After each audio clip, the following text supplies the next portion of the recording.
I've heard this term before, but I use it, I think, more than anyone, probably more than the person I heard it from the first time, is word economy. And it's just not, I mean, I'm a talker. So when I'm doing podcasts and things like that, I mean, that's not getting considered.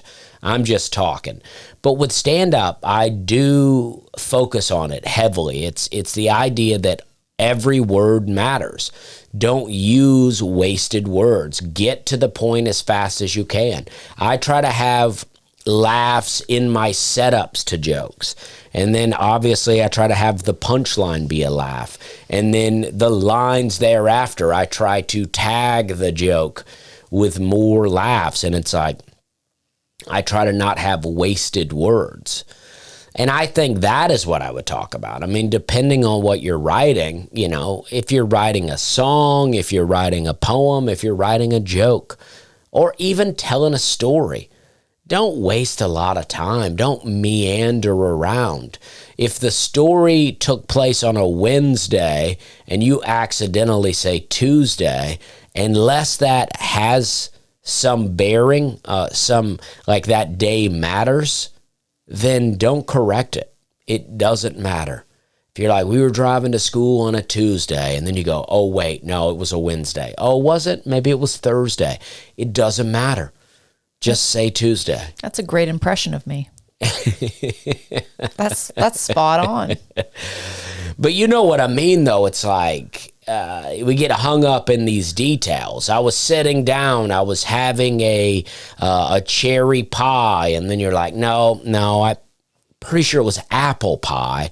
No, you know what? It was a banana pudding. It's like, unless the pie matters to the story, then it doesn't matter if you get it right. You don't even have, I do enjoy specifics. So I do like the idea, if you're telling a story, say you were eating a cherry pie as opposed to I was having a dessert. Right, because you still have to paint a picture. So the words are important to provide context, to allow the listener to listener to visualize, but not so many details that it detracts from the storytelling. Right, like if you're like, I was eating a cherry pie with a lemon meringue, and it was served in a plastic container that I fumbled to open. It's like, do we need all that? Maybe, but chances are we don't. Right, because then the rest of the story is like, and then my wife came in and says she's leaving me. And it's like, wait, what? None of those details mattered to this plot twist. Right, unless the story is, was it because I couldn't get the container open? And she's like, yeah, you're always struggling to open containers, and I've had enough. I'm not hanging around with this Butterfingers. I need a man with some sand-like hands. I need a man that can get it open regardless if it's in the right place or not. Open the container. I'm trying to eat the pie. She said as she brushed her hair out of her eyes, and then a clump of hair fell out. And she revealed that she also had alopecia. And then a lot of that hair went into the pie. And the guy's like, actually, if this is going to be happening all the time, I'm not going to be picking hairs out. I would rather you leave. Right. And then they were able to settle the divorce pretty well. They went 50-50 with it. Yeah. So this will be just a little story that you can share at the library. But you know what? This is similar to a song that I heard the other day. It's, I forget, Carl, I can't remember his last name, but it's a song called I Found Someone of My Own, and it's talking about he's sitting down, and his girlfriend or wife comes in and says, I got something to tell you, and he goes, well, let's hear it, and she says, I'm leaving you, I found someone else, and she got real sad, she was crying, and he's like, hey, don't worry about it, I found someone of my own, you know, and in the song, you wonder, did he really? Or is he just saying that to let her down easy? And that's what I think. Yeah, that's the relatable heart part of it. It's like, don't worry, I ain't hurt. Yeah. And, you know, but that song is really great. He's got details in that. He says, I got up this morning, and while I was having my cigarette, you know, and it's like he's talking about, you know, the morning he's drinking coffee, having a cigarette. His woman comes in, says she's leaving him. He's like, not a big deal. Mm-hmm. Do you pay attention to other comics, or we'll say writing, that when you notice it's good or when you notice it's bad, and do you try to sort of integrate that or apply that to your own process? A little bit, but I think just the main thing that I focus on is the last word I say being the punchline. Yeah. Like I said, for a while, I have this joke about my mustache, and my punchline is, my punchline was, and that's when I realized I wasn't washing my mustache well, right? Mm-hmm. But the well at the end is not the punchline. So I reframed it to, that's when I realized I wasn't doing a good job washing my mustache.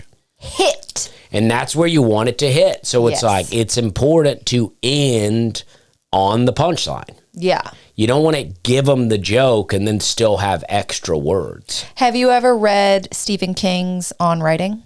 No. Oh, okay. We have that book. I have that book. Do we?